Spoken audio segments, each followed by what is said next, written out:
Acharya Shunya is a modern teacher of ancient, timeless, transformative wisdom from the Vedas, Upanishads, and Bhagavad Gita.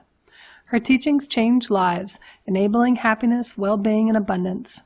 For seekers of the ultimate truth, these teachings offer realization of the sovereign self. Acharya Shunya is a Vedic wisdom holder of an ancient lineage who received her traditional training under her guru Baba Ayodhya Nath in Ayodhya, India. Baba tasked Acharya Shunya to bring these teachings to the world through her lineage school, Vedika Global. We welcome you to begin your journey of Vedic studentship with these monthly classes. Please be sure to subscribe to our YouTube channel for ongoing study with Acharya Shunya.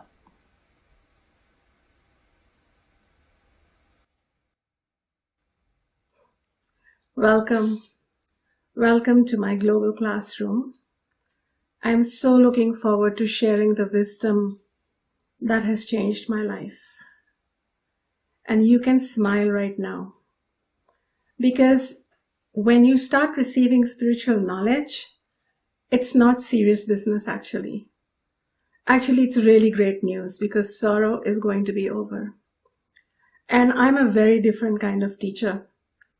If you're watching me, let me tell you about my journey a little bit. I'm not like the typical swamis and the gurus coming out of India. I am a daughter, a mother, a wife. In fact, I've been married twice. And I'm here to tell you that I've gone through the rigmarole of life. I've gone through the friction of life. And I have come through with the knowledge that I'm going to share with you. I think I'm one of the happiest people on this planet today. And I mean it. I have students everywhere, all over the world. And they too are learning one message from me that I want to bring through this global classroom. What is that?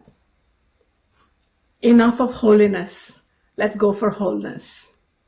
I think the holiness business was never what the Vedas were trying to tell us. They were never trying to tell us what is pure or impure, what is good or not good, what is evil or what is, divine.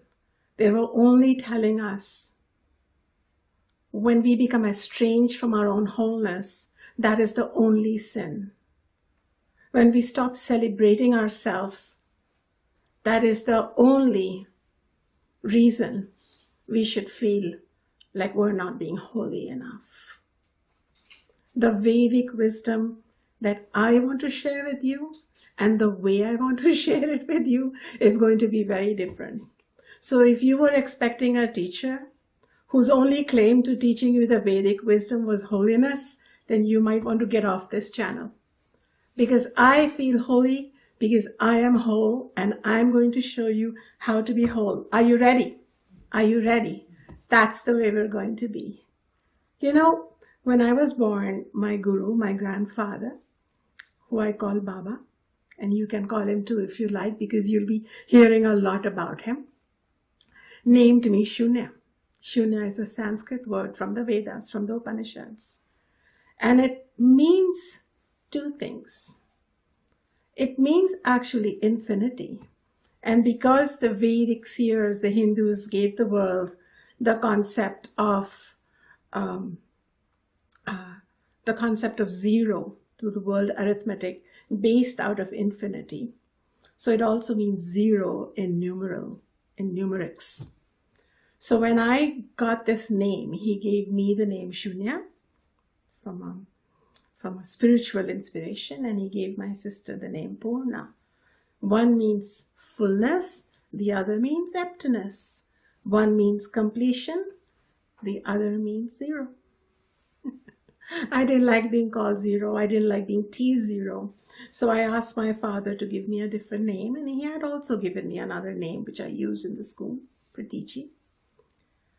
But later I understood as my learning deepened that what was Baba asking me? He was telling me, Shoonya, go from zero to infinity. Shoonya, recognize that what zero means. Dare to be a zero to the society so that you can claim your infinitehood from within you. And therefore, when I became ready to be infinite, I was also ready to be the zero. So I am Shunya for you. So one more teaching that I invite you to in my global classroom is the embracing of your inner zero. Are you ready? Then let me know. If you're ready, then write a yes in the comment box. If you are ready to go from holiness to wholeness, if you are ready to go from zero to infinity, then write yes in the comment box and I will look for your yes.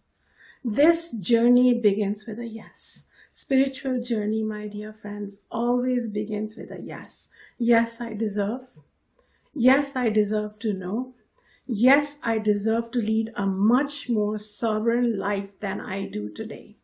Psychological bondages are just not right for us human beings.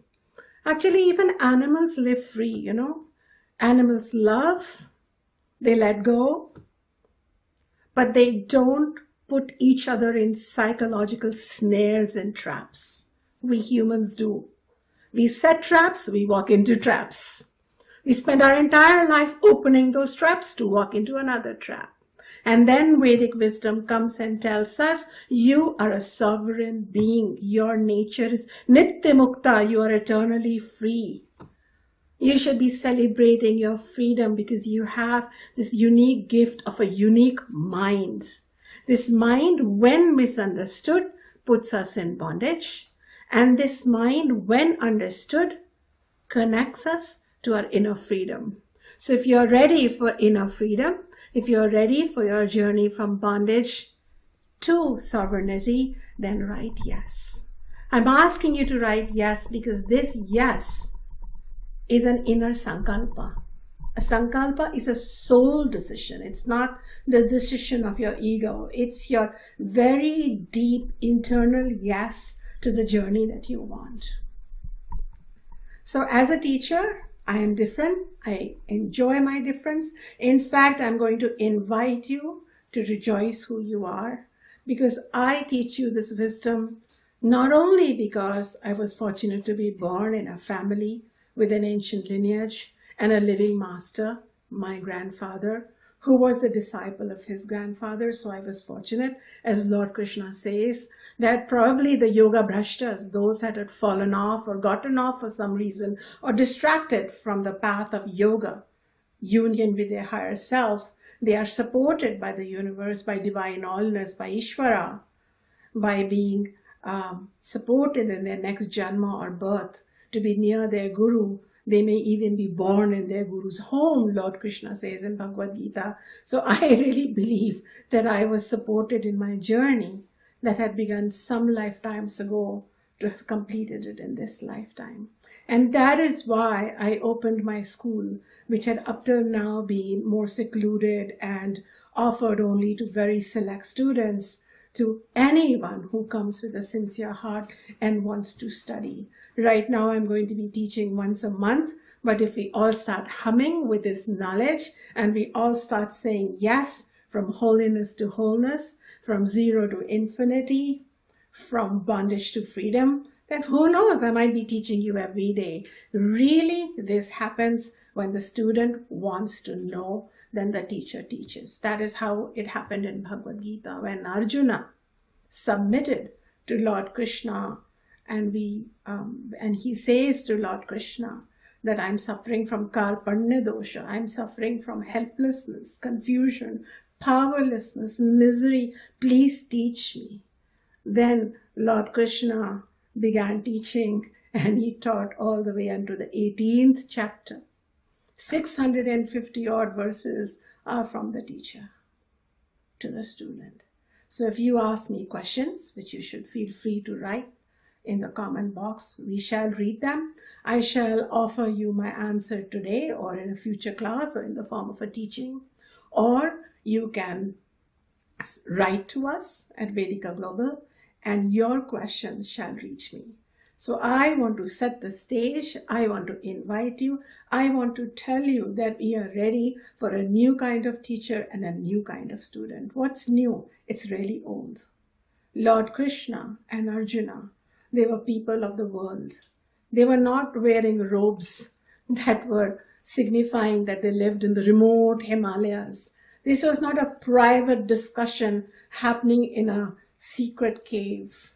What happened in the Mahabharata war, what happened, this conversation, this gospel of the Bhagavad Gita that the Guru gave to the Shishya Arjuna happened in the middle of war, in the middle of bloodthirsty cries, in the middle of a lot of sorrow and anxiety and dust and grime in full public view, so that till today, thousands of years later, we are having a discussion on that public conversation. The teacher was of this world, the student were of this world, they were grihastas, one was a king, another was a soldier, the situation was a war. Should I fight that war or not? Our life today too, dear students, is full of those warlike situations. Should I speak up? Should I be quiet? Should I send that email? Should I not? Should I dare to have a different opinion? What will people say? But if I don't say what I have to say, what will my soul say? Do you not deal with those situations? I did too. Fortunately, I had received Baba's teachings as a young child. And I got the laboratory of my own life, my relationships, its ups and downs, its brokenness, its wholeness, its cracks and its fullness, its ugliness and its beauty. To try that knowledge. You may be wondering where I was for so many years. If you don't know me and I'm brand new to you, then let me tell you that I was in my own battle of Kurukshetra, and I have come through successful. And if you ask any of my students, they too have been coming through successful in their own personal battles. And if you are a student watching this classroom, this global classroom, then let your fellow students in the whole world who are watching today and who shall watch in the future this video, that you have come through your own battles using this Vedic wisdom. Right, I am winning this battle. I am winning this battle of self-ignorance. I'm winning this battle of estrangement from my own truth. I'm winning this battle when I betrayed myself way too many times. I'm winning this battle when I saw an enemy in the other eye, when really that eye was the eye of that divine allness peering at me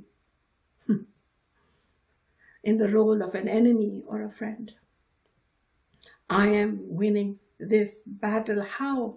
With the aid of jnanam, with the aid of knowledge.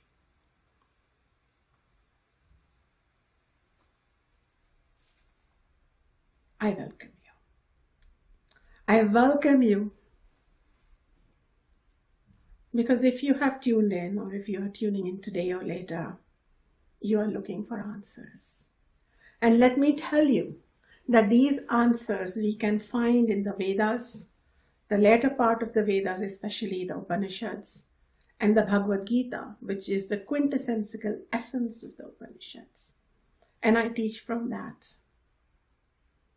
There are many teachers who require no scripture.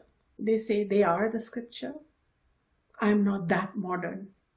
I believe that those scriptures were truly, truly representative of a unique wholeness. They are not even written by any one human. They have not been copyrighted or patented by anybody. In fact, they are called aparushiye. They are of divine origin. And they are timeless, they are sanatana. They are meant for human beings in every era. That is why you are here in this classroom and I have been teaching for over 2 decades. These scriptures, or what are also known as Shastra, they have delivered relief, wisdom, inner calm, and the path to self-actualization and self-realization. And above all, with your dignity remaining intact, with you remaining the sovereign master of your life, what else do you need? Therefore, I am not going to invent a scripture. My ego doesn't need to do that. I can just tell you that I am a humble and simple messenger of that timeless truth. And any mistakes are mine because my teacher taught me a perfect gospel. But I'm a human being, I may make errors. I'm definitely not a career teacher. Though my Baba believed that one day I would lead thousands of students and thousands of people to a greater awakening, and I am doing that.